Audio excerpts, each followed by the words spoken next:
મનોભારનું સ્વરૂપ. તો મનોભારના સ્વરૂપમાં પહેલું લક્ષણ એ છે કે મનોભારના 3 પ્રકાર છે: હતાશા, ફ્રસ્ટ્રેશન, દબાણ, સંઘર્ષ, કોન્ફ્લિક્ટ, અને દબાણ, સ્ટ્રેસ કે ડિપ્રેશન. એ મનોભારના 3 પ્રકાર છે. બરાબર. બીજું, મનોભારનું પ્રમાણ ઘણી બધી બાબતો પર આધારિત છે. મનોભારનું પ્રમાણ જે છે એ ઘણી બધી બાબતો પર ડિપેન્ડ કરે છે. બરાબર. કોઈ જેને કહીએ ને કે કોઈ એક પરિસ્થિતિ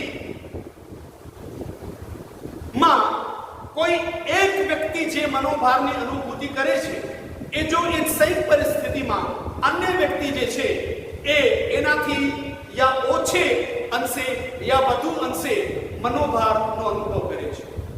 માટે પરિસ્થિતિએ અલગ અલગ પરિસ્થિતિમાં વ્યક્તિએ બરાબર સ્પષ્ટ સમજો, અલગ અલગ પરિસ્થિતિમાં અલગ અલગ વ્યક્તિની મનોભારની જે અનુભૂતિ હોય છે એ અલગ અલગ હોય છે.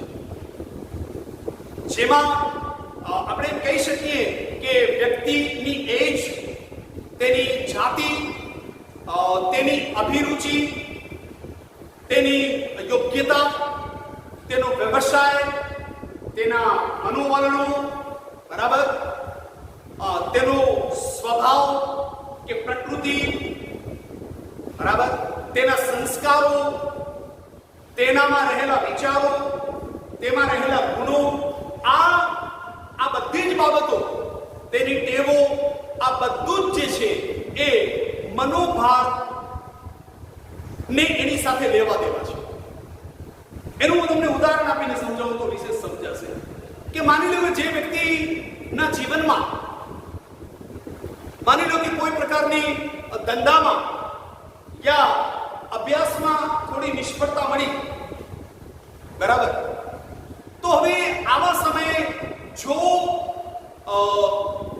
એના ઘરનું જે છે એ વાતાવરણ જે છે એ બહુ સકારાત્મક હશે,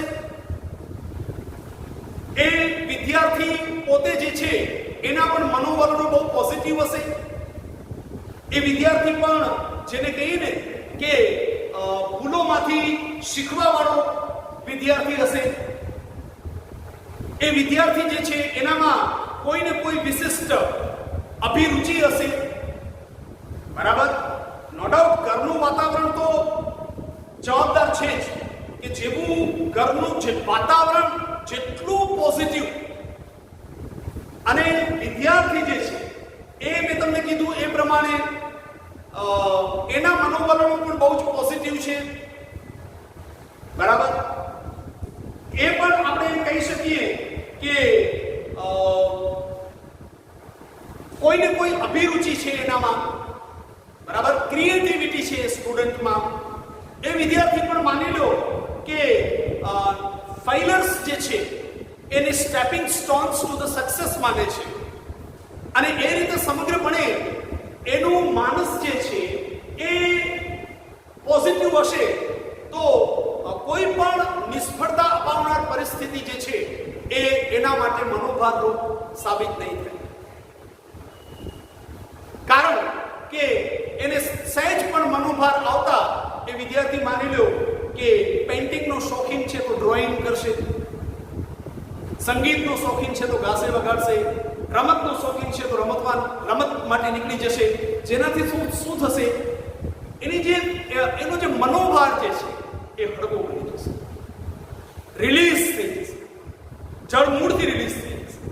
એથી વિરુદ્ધ જો વિદ્યાર્થીને ઘરમાં એ પ્રકારનું નેગેટિવ વાતાવરણ હશે, જો વિદ્યાર્થીના પોતાના મનોવલણો પણ નેગેટિવ હશે, એ ભૂલને બહુ સિરિયસલી, એટલે કે જે નિષ્ફળતા મળી એને બહુ સિરિયસલી લઈ લેવા વાળો વિદ્યાર્થી હશે, અને કોઈ ખાસ શોખ, અભિરુચિ કે આવું કશું નહીં હોય, એ વિદ્યાર્થી હળવાથી કરી અને તીવ્ર કક્ષાના મનોભારનો શિકાર બની શકે છે.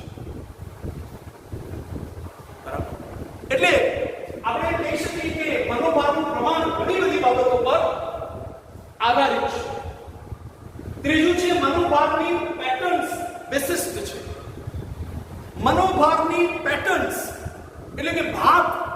વિશિષ્ટ છે. વ્યક્તિએ મનોભારની અસર અલગ અલગ જોવા મળે છે. બરાબર? તો મનોભારની પેટર્ન્સ જે છે એ વિશિષ્ટ છે. મનોભાર એમ કહી શકાય કે હળવી કક્ષાથી શરૂ કરી અને તીવ્ર કક્ષાના મનોભાર સુધીની જે છે એ મનોભારની અવસ્થાઓ હોય છે. હળવી કક્ષાનો મનોભાર જે છે એને જેને કહીએ ને કે એનો સામનો કરવો એ આપણી આવડત ઉપર ડિપેન્ડ કરે છે, યા આપણા માનસિક સ્વાસ્થ્ય પર ડિપેન્ડ કરે છે, આપણા સાયકોલોજીકલ જે હેલ્થ છે એના પર ડિપેન્ડ કરે છે, અને એને જેને કહીએ ને કે સરળતાથી દૂર કરી શકે છે. પરંતુ જો એ હળવી કક્ષાના મનોભારને વ્યક્તિ દૂર કરવામાં નિષ્ફળ જાય છે તો એ વ્યક્તિ થોડા યા વધુ સમય પછી એ તીવ્ર કક્ષાના મનોભારથી પીડાઈ શકે છે અને એનો સામનો કરવો બહુ જ મુશ્કેલ હોય છે.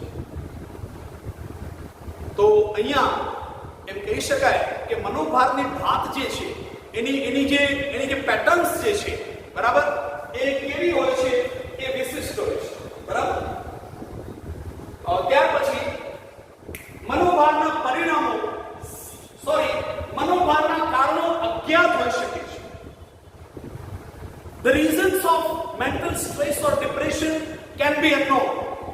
અજ્ઞાત હોઈ શકે છે. અજ્ઞાત કોને કહેવું? તો ઘણી વખત વ્યક્તિ સ્ટ્રેસ યા ડિપ્રેશનમાં આવે છે ત્યારે કહે છે કે આજકાલ મને ખબર નથી પડતી કેમ સ્ટ્રેસ રહે છે, પરંતુ સ્ટ્રેસનું મૂળ તો હોય જ છે ક્યાં. એ ભલે પછી જેને કહીએ ને કે જે પણ એમણે મેં તમને કીધું એ પ્રમાણે કડવા માઠા અપમાનજનક અનુભવોના ઘૂંટડા પીધા હોય જીવનમાં, જે પણ નિષ્ફળતાઓ મળી હોય જેને દબાવી દેવામાં આવી હોય, જે લાગણીઓ, બરાબર, યા આપણે એમ કહી શકીએ કે ઈચ્છાઓ, બરાબર, આપણે એમ કહી શકીએ કે મહત્વાકાંક્ષાઓ જે પરિપૂર્ણ ન થઈ હોય અને જેનું અફસોસ, જેનું દુઃખ, જેની વેદના આજે પણ વ્યક્તિને પીડતી હોય, આ બધું જ જે છે, આ બધી જ પ્રેરણાઓ જે છે એ વ્યક્તિના અચેતન મનમાં એક્ટિવ હોય છે. અને અચેતન મનમાં જે હોય છે એ અવારનવાર ચેતન મન પર આવી અને વ્યક્તિને જે છે એ વ્યક્તિ માટે સ્ટ્રેસ અને ડિપ્રેશનની પરિસ્થિતિ પેદા કરે છે. બરાબર? જેમાંથી બચવા માટે વ્યક્તિ વિવિધ બચાવ પ્રવૃત્તિઓનો ડિફેન્સ મિકેનિઝમ જે કહેવાય છે એનો ઉપયોગ કરે છે. દાખલા તરીકે માની લો કે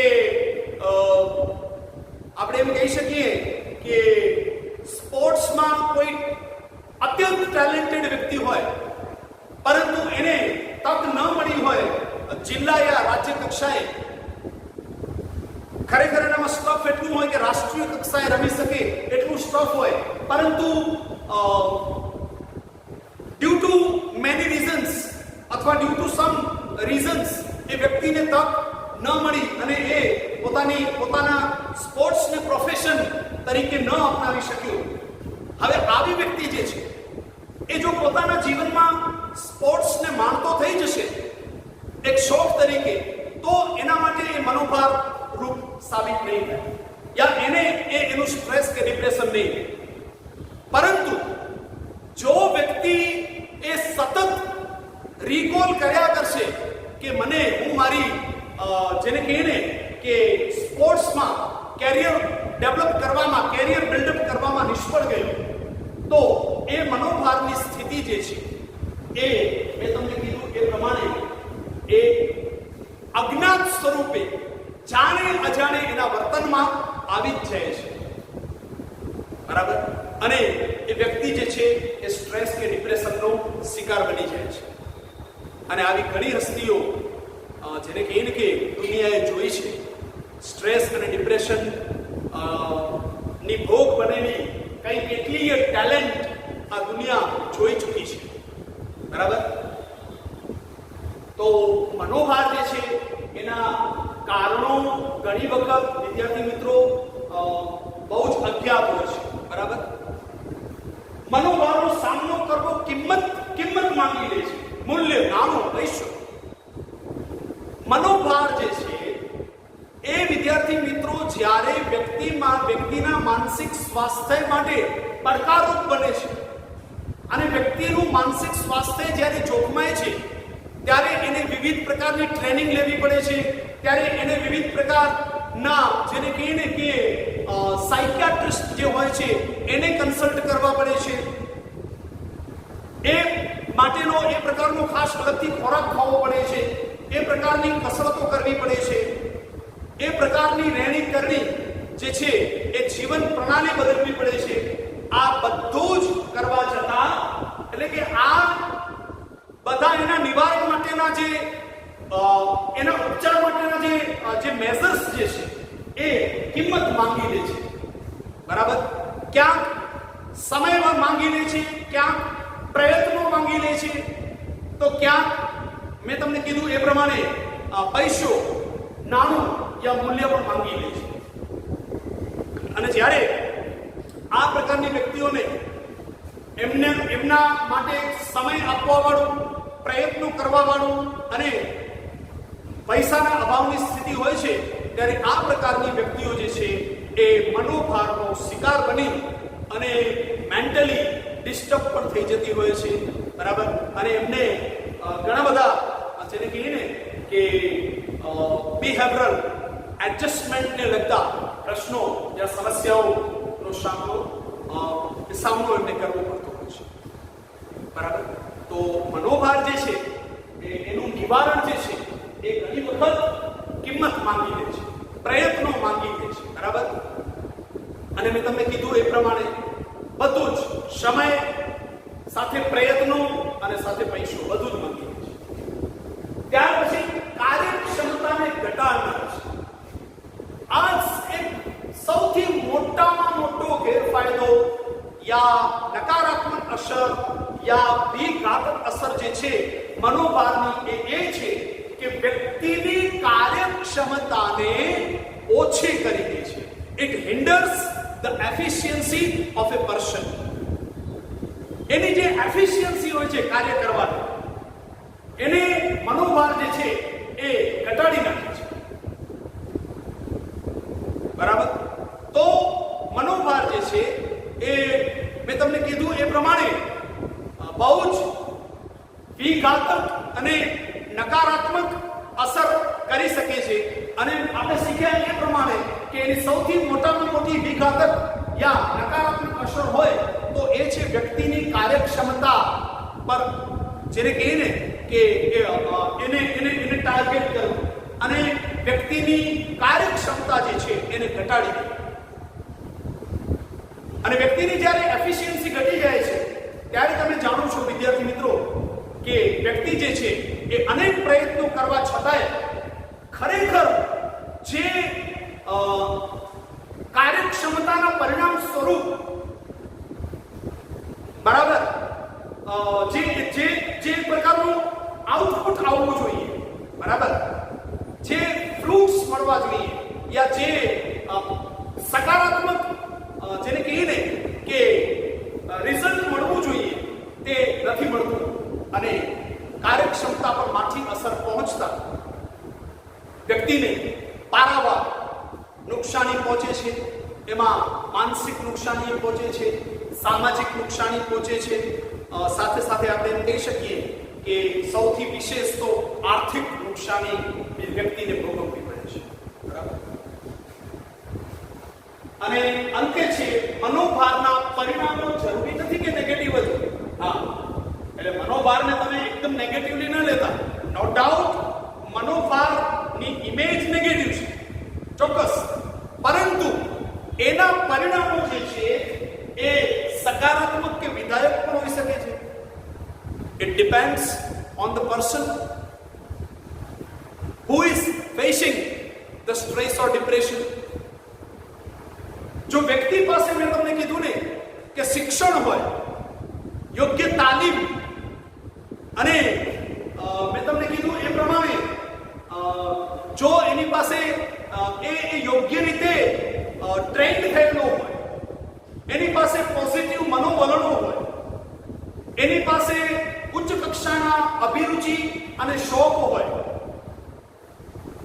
એના પાસે જેને કહીએ ને કે શોખનું વૈવિધ્ય હોય, એની પાસે એને રમત ગમત અને સંગીત, વાંચન જેવી ઇતર પ્રવૃત્તિઓ જે છે, બરાબર, એમાં એને એ શોખ ધરાવતો હોય, બરાબર, એનું વ્યાપક જૂથ હોય, અને એની આસપાસનું જે ઇમોશનલ ઇન્ટેલિજન્સ યા ઇમોશનલ ક્વોશન્ટ જેને કહેવાય કે સાંવેગિક પર્યાવરણ જે છે એ બહુ સ્વસ્થ હોય, તો એ જ મનોભાર વ્યક્તિને જે છે એ મેં તમને કીધું એ પ્રમાણે એના માટે સકારાત્મક યા વિધાયક પણ સાબિત થઈ શકે છે.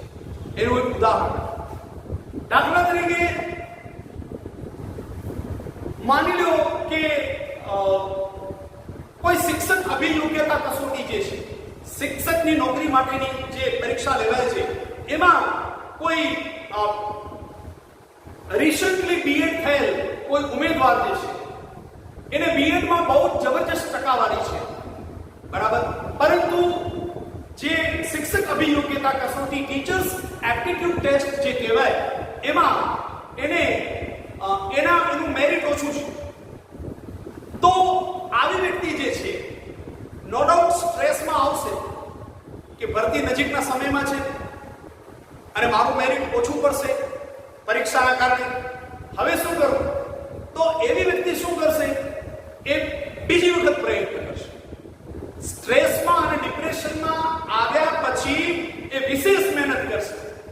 એ વધુ પોતાનું જે લક્ષ્ય જે છે, પોતાનું જે ધ્યેય જે છે, પોતાનું મેં જે તમને કીધું એ પ્રમાણે એ એમ જે છે એના પ્રતિ વધારે અવેર બનશે, વધારે જાગૃત બનશે, વધારે સચેત અને સાવધ બનશે, સિન્સિયર બનશે, મહેનતુ બનશે, અને પરિણામ સ્વરૂપ નેક્સ્ટ એક્ઝામમાં એ જ પરીક્ષામાં એ ઉચ્ચ ગુણાંક સાથે પાસ થશે.